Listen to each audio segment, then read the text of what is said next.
नमस्कार, मैं सुधा सक्सेना। जीवन में छोटे छोटे कार्य करके ही हम बड़े कार्यों को कर पाते हैं।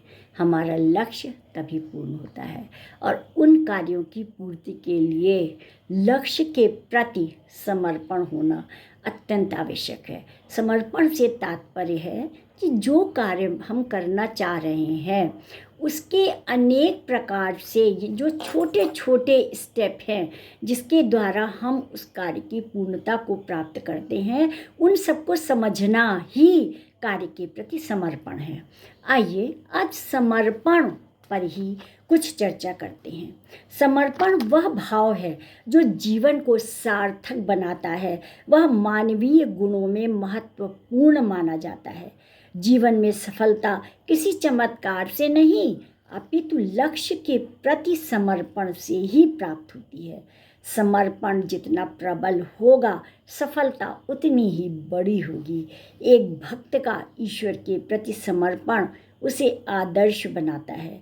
जब ईश्वर का सामीप्य प्राप्त करता है तब उसे अलौकिक आनंद की अनुभूति होती है।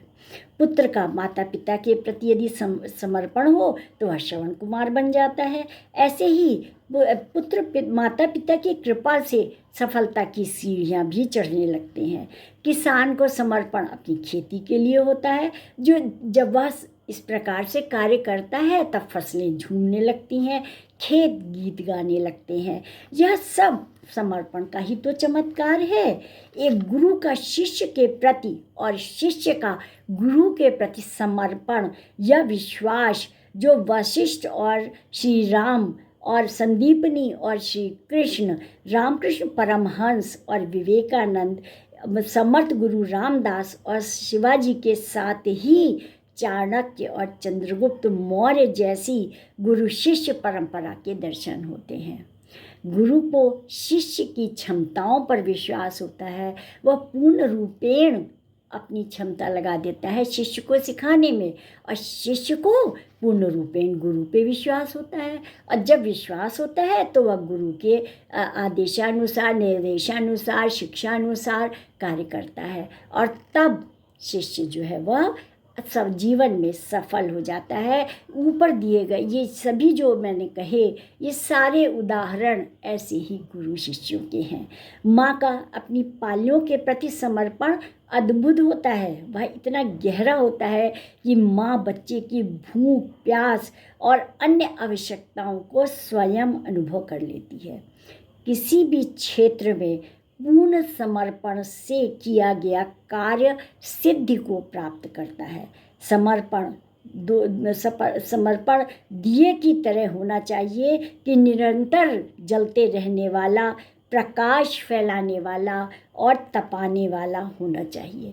तात्पर्य ये है कि जो समर्पण है, जो भी कार्य करें वो हित में हो, हमारे लक्ष्य के प्रति सही हो, जो हमें कार्य सिद्धि की ओर ले जाए, वो समर्पण कहलाता है। समर्पण अमूल्य होता है।